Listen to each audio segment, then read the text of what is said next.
هل هذا السؤال موجه إلي؟ نعم لك سيد مردخاي. نعم، شوف، أنا حقيقة لا أفهم هذا السؤال، لأن لا دور لتل أبيب بأي قرار سياسي هنا في هذه الدولة، لأن العاصمة الإسرائيلية التاريخية والأبدية هي مدينة القدس، يروشلايم بالعبرية. إذن عليك أن تعيد السؤال، لأن هذا السؤال غير صحيح. على كل حال، هل تخشى إسرائيل، لأنه هذا ليس موضوعنا للنقاش، هل تخشى إسرائيل هذا أي اشتباك مع حزب الله؟ إسرائيل لا تخشى من أحد، فقط من الله سبحانه وتعالى وحده. إسرائيل قوتها متينة كما كانت في السابق. على كل طائرة إسرائيلية هناك أكثر من 15 طيار، وحتى ولو امتنع أحد أو اثنين من الطيران، فهناك ما يكفي من الطيارين لمعالجة كل مشكلة إذا جاءت من لبنان أو من أي مكان آخر، وهذا يعلمه القاسي والداني. هذا أولا. ثانيا، إسرائيل تنظر إلى ما يفعله حزب الله في لبنان، وإسرائيل لهم بالمرصاد وإصبعها على الزناد، وربما يفسر بعض اللبنانيين ما يحدث في إسرائيل وكأنه علامة للضعف في إسرائيل، فإسرائيل مستعدة لتلقينهم الدرس الذي سوف لن ينسوه. طيب سيد مالك أبي نادر، إلى أي مدى يمكن أن تقود ظروف التوتر الحالية على الحدود بين إسرائيل ولبنان، وأيضا الظروف الداخلية التي تمر بها إسرائيل، إلى اندلاع مواجهة وقد تكون غير محتملة بين الجانبين؟ مساء الخير. مساء الخير يا سيد الكريم. العدو الإسرائيلي عودنا منذ نشأته على أن يبادر هو بالاعتداء والهجوم، وأنا لا أعتقد أن حزب الله أو أي دولة أخرى انطلاقا من لبنان سوف تقوم بمهاجمة العدو الإسرائيلي أبدا، فقط سوف تقوم بعمليات دفاعية كما جرت العادة منذ نشأ هذا الكيان الغاصب. وما يصدر في الصحف الإسرائيلية من تسريبات عن أن أجهزة الأمن الإسرائيلية طلبت أو نبهت نتنياهو إلى رغبة حزب الله كما تقولون في تغيير الواقع الاستراتيجي. أعتقد أنها كلام لبدء عملية إخافة الشعب والجيش في كيان العدو ليقوموا هم بالمبادرة، ولنتذكر كيف كانوا يأخذون عام 1967 كيف أخذوا التهديدات المصرية والسورية بحجم كبير لكي يبادروا هم إلى الهجوم، وكانوا هم من يحضرون الهجوم.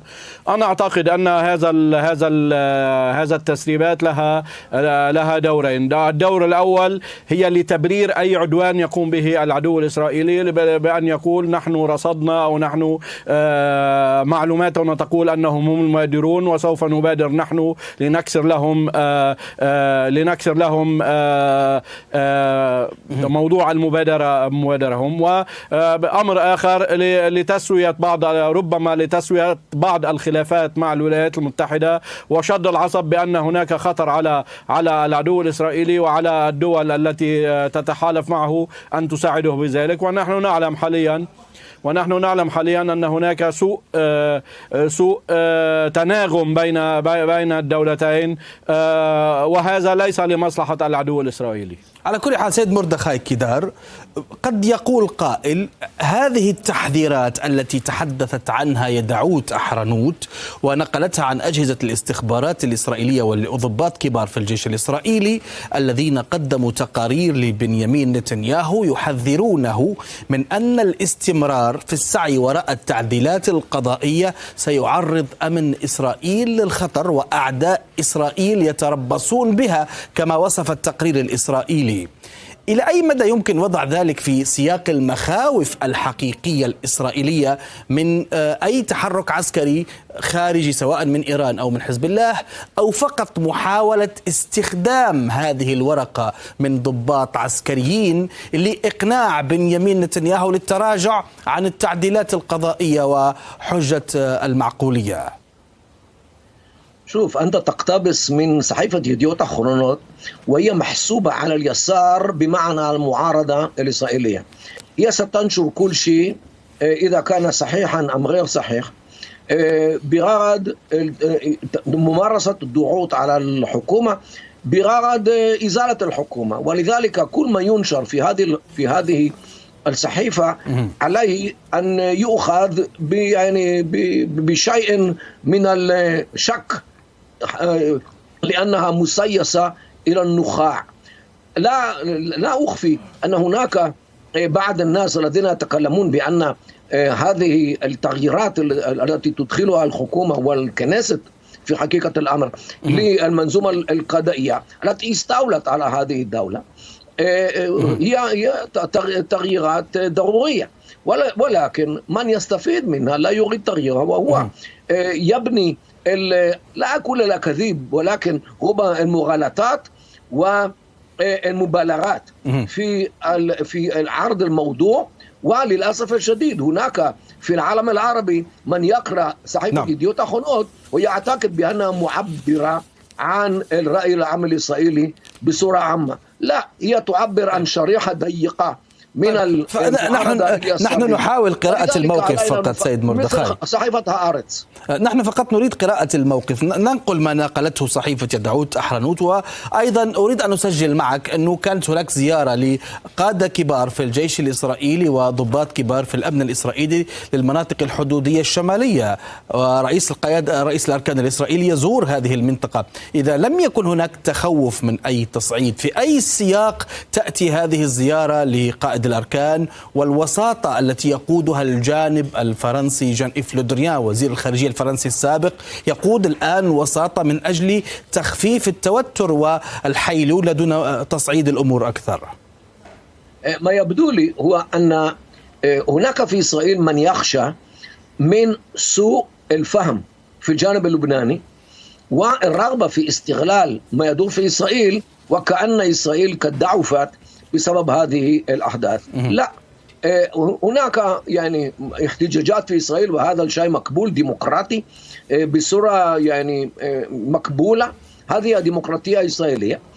ولكن لسوء الحظ هناك ربما في الجانب العربي عامة أو الإسلامي عامة واللبناني خاصة هناك من يفسر بصورة خاطئة ويريد انتهاز هذه الفرصة وكأن إسرائيل قد ضعفت لوضعه في المكان الصحيح كي لا يجرب الصبر الإسرائيلي والاستعداد الإسرائيلي لتلقينه مرة أخرى. ولا نذكر ما حدث في عام 2006 أن نلقن القاسم الداني الدرس مرة أخرى كي لا تسول له نفسه بأنه سيستطيع أن يهاجم إسرائيل دون الرد الصاع بصاعين. ما رأيك في ذلك سيد مالك أبي نادر؟ سيد مالك يستشهد بال2006 كان يستشهد بأنه يستشهد بال2006 كانت هزيمة ماحقة لإسرائيل. صحيح أنها دمرت البنى التحتية ولكنها لم تستطع أن تبقي عسكريا واحدا في لبنان. ولنا في ذلك التقرير الذي صدر عن لجنة التحقيق التي شكلتها حكومة العدو. هذا موضوع.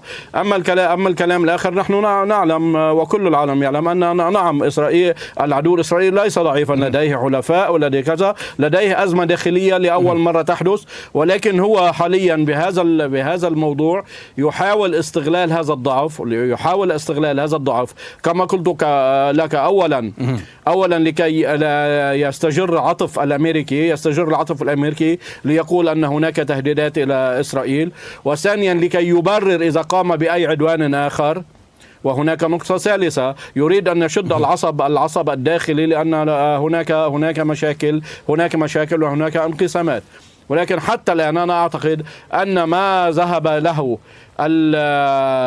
قوات الأمن وقوات الاستخبارات لدى العدو هو محض خيال. ولو كان صحيح أنهم يشعرون بذلك لكانوا بادروا هم للضربة الاستباقية ولم يروجوا لها ولم يقولوا لحزب الله أو لإيران نحن نعلم ماذا ستفعلون ونحن ننتظركم. هذا في العلم العسكري والعلم الاستراتيجي هذا يعتبر غباء.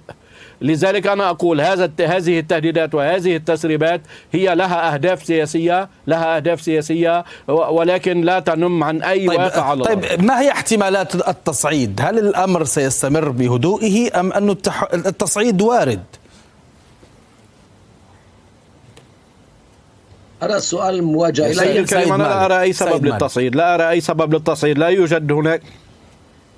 لا يوجد هناك اعتداءات من قبل حزب الله وهذا لم يحصل أبدا.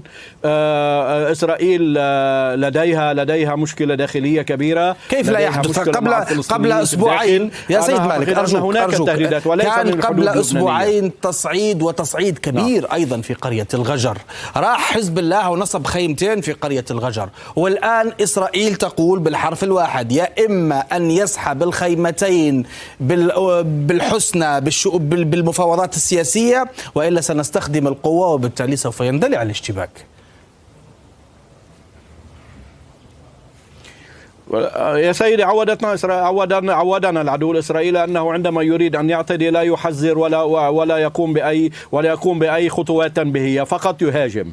لو كانوا هم يريدون مهاجمة الخيمتين وافتعال مشكل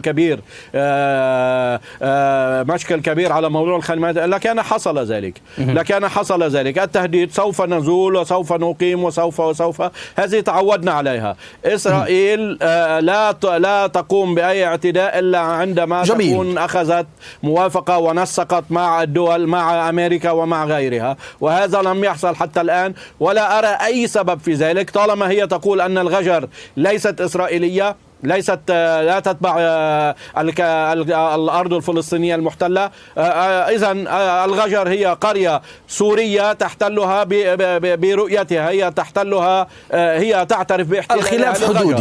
الخلاف حول الحدود البرية. السيد مردخاي كيدار، لبنان وإسرائيل وقعا اتفاقا لترسيم الحدود البحرية في شهر أكتوبر الماضي إذا تذكر. الآن ما هي احتمالات أن يثير هذا النزاع وهذا التوتر أن يفتح مفاوضات جديدة بين الجانبين لترسيم الحدود البرية وإنهاء الخلافات الحدودية حول المناطق المتنازع عليها؟ أولا معظم طول الحدود البرية موافق عليها بموافقة الأمم المتحدة. رسمت ما يقال هو الخط الأزرق في عام 2000 إن لم كنت مخطئا. هذا أولا. بقي يعني مكان صغير في قرية الغجر وإلى شرق منها لأننا قد أخذنا هذه المنطقة ليس من لبنان بل من سوريا في عام 1967. سوريا ربما أخذت هذه المنطقة من لبنان، ولكن نحن أخذنا هذه المنطقة من سوريا وليس من لبنان. وعلى فكرة جميع أهالي قرية غجر قد أخذوا المواطنة الإسرائيلية بمحض إرادتهم. هذا يعني وهم مواطنون إسرائيليون. هذا شيء مهم. ولكن هناك ربما في بيروت أو في الضاحية في بيروت من يقارن إسرائيل بالفوعة ومدايا التي جوعتها قوات حزب الله وهم من السنة حتى ماتوا. هذا في سوريا، وهو ربما يعتقد بأن إسرائيل ضعيفة كما كانت تلك خلينا بالفوعة ومدايا. خلينا في الخلاف الحدودي الغير صحيحة. خلينا في الخلاف الحدودي. إذا أرادت لبنان أن ترسم الحدود بيننا وبينها في الغجر وفي كفشوبة ومزارع شبعة، أهلا وسهلا، العنوان يعلمه الجميع، فليجلسوا معنا ونرسم الحدود. طيب هناك تحذير واضح من الأمين العام لحزب الله حسن نصر الله سيد مالك أبي نادر. ما هي الرسائل التي أراد الأمين العام لحزب الله توجيهها في كلمته الأخيرة؟ أنا أعتقد أن كلام السيد نصر الله هو كما يقول دائما: إذا حصل اعتداء سوف نقوم بالرد، ولن نكتفي بالدفاع هذه المرة. ولكن ولا مرة سجل التاريخ أن هناك حصل اعتداء من قبل الأراضي اللبنانية على أراضي فلسطين المحتلة. حزب الله يعلم ذلك، وحزب الله يعلم التوازنات بالمنطقة، وربما ينظر إلى الموضوع بنظرة استراتيجية، أنه إذا بادر العدو بأي تحرك أو بأي اعتداء سوف نرد وسوف نتخطى الحدود. هذا مشروع في كل دساتير العالم وفي كل شرع العالم. عندما دولة تتلقى عدوان أو يحصل عليها عدوان، لا يوجد حدود للرد.